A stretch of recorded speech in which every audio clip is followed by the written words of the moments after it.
ओम नमस्ते। आज हम फिर चर्चा करेंगे कंबाइंड में सगुण निराकार, सगुण साकार और निर्गुण निराकार। तो हमने जो पहले चर्चा करी, अलग-अलग संदर्भ में परिचर्चा करी। आज जो चर्चा करेंगे हम सगुण साकार यानी कि जल की परिचर्चा करेंगे और सगुण निराकार वायु की परिचर्चा करेंगे। अथर्ववेद के अनुसार, प्राण सूक्त के अनुसार भ्रूण के साथ में जब पेट में बच्चा होता है उस समय क्या बेसिक रिक्वायरमेंट होती है बच्चे की, उस पर भी हम एक रूपता की परिचर्चा करने का प्रयास करेंगे।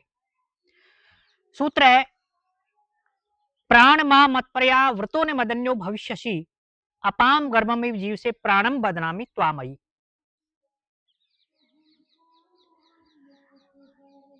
ओ प्राण, don't be separated from me, don't turn your back on मी।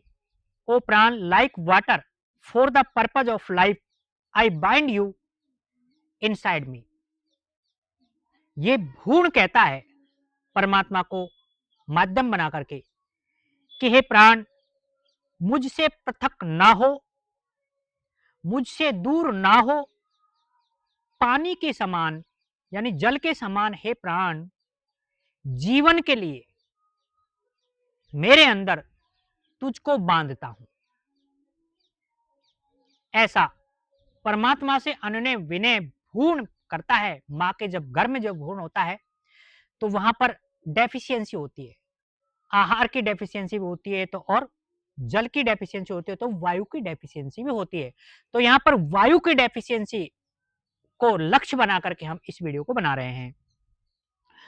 पेट में, माँ के पेट में uterus, chorion, amnion, amniotic fluid, placenta, umbilical cord आदि आदि होते हैं।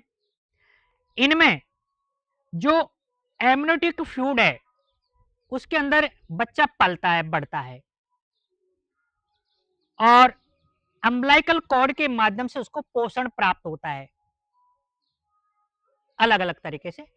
विटामिन, प्रोटीन, कार्बोहाइड्रेट, वसा, मिनरल्स यानी कि ट्रेस एलिमेंट्स की पूर्ति और हैवी एलिमेंट्स की पूर्ति भी मां के गर्भ में यानी यूट्रस के माध्यम से, अम्बिलिकल कॉर्ड के माध्यम से वो प्राप्त होती है। तो सूत्र में कहा कि गर्भम्यू, अपाम गर्भम्यू, जैसे जल में गर्भ सुरक्षित रहता है, इस मंत्र में अपाम गर्भम्यू जो आया है इसमें जैसे जल में गर्भ सुरक्षित रहता है, क्या इसका अत्यंत सुंदर उपमान दिया है। यहां गर्भ की सुरक्षा, पोषण और जीवन धारण की भावना के माध्यम से अटूट संबंध और संरक्षण का भाव अभिव्यक्त किया है। और शिव अथर शीर्ष में भी आया, यो वै रुद्रः स भगवान यश्च वायु तस्मै वै नमो नमः। यो वै रुद्रः स भगवान याश्चापः तस्मै वै नमो नमः। यानी कि भगवान, जल को भगवान माना है और वायु को भी भगवान माना है। यहां पर प्राणो है माता, प्राणो प्रता, प्राणो है माता, प्राणो पिता, प्राणो भ्राता, प्राणो स्वसा, प्राणो आचार्य, प्राणो ब्राह्मण। प्राण की इतनी भारी व्याख्या बताई है। तो सूत्र में जैसे कहा कि प्राण मां मत्पर्यावृतो न मदन्यो भविष्यसि अपाम गर्भमेव जीव से प्राणम बदनामी त्वामयी, कि हे प्राण, मैं आपको जीवन के लिए मेरे अंदर बांधता हूं जल की तरह। जैसे जल बच्चेदानी में, जल में ही बच्चा की परवरिश होती है, पलता और बढ़ता है, तो वहां जल की बहुत आयत है। और वहां जब प्राण की डेफिशिएंसी होती है तो वहां पर यह सूत्र काम आता है और उस समय अनुनय विनय करता है। तो इसकी डेफिशिएंसी की पूर्ति के लिए क्या करना है माँ को? माँ को इसकी डेफिशिएंसी की पूर्ति के लिए प्राणायाम का अभ्यास करना होता है। भस्त्रिका प्राणायाम, कपालभाति प्राणायाम, उज्जाई प्राणायाम, अनुलोम विलोम प्राणायाम, भ्रामरी प्राणायाम, उद्गीत प्राणायाम, प्रणव प्राणायाम।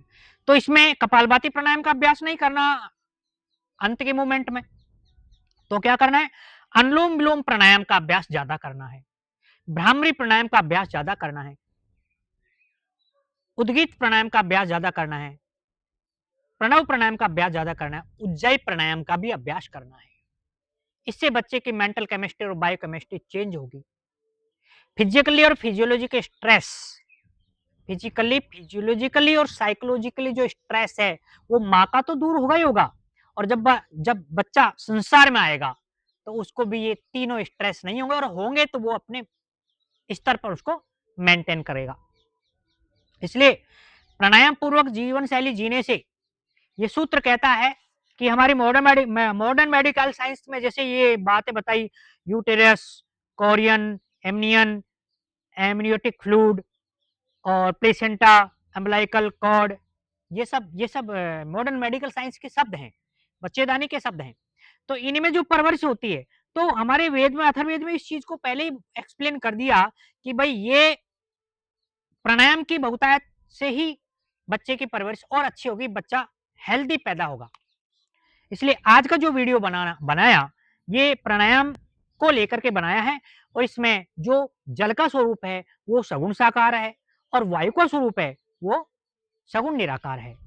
तो आज हमने जो परिचर्चा करी ये प्राणायाम के संबंध में करी, और बच्चे की परवरिश के लिए करी। जो माताएं प्राणायाम करती हैं वो सब तरह से, यानी कि फिजिकल, फिजियोलॉजिकली और साइकोलॉजिकल स्ट्रेस उनको नहीं होगा, वो उनका इमोशनल और लॉजिकल ब्रेन भी स्ट्रांग होगा, और जब बच्चा बाहर आएगा संसार में, उस बच्चे का भी इमोशनल और लॉजिकल ब्रेन स्ट्रांग होगा। बच्चे यहाँ दुनिया के थपेड़े नहीं खाएगा, अपनी बात को समझेगा और संसार में उच्च पद को प्राप्त करेगा और विकास का मार्ग प्रशस्त करेगा। जय हिंद, जय भारत, सबको नमस्ते, ओम।